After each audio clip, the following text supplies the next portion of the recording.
आप सभी दोस्तों को हम ये बात बताना चाहते हैं कि सोशल मीडिया पर खेसारी लाल भैया जी का घर छाया हुआ है कि कभी कोई बताते हैं कि 90 करोड़ 100 करोड़।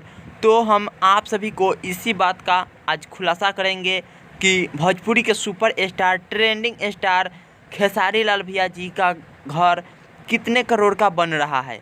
तो देखिए दोस्तों, इस घर में जो भी लागत लग रहा है, खर्चा लग रहा है, इसकी खुलासा जो भी कर सकते हैं खेसारी लाल भैया जी ही कर सकते हैं।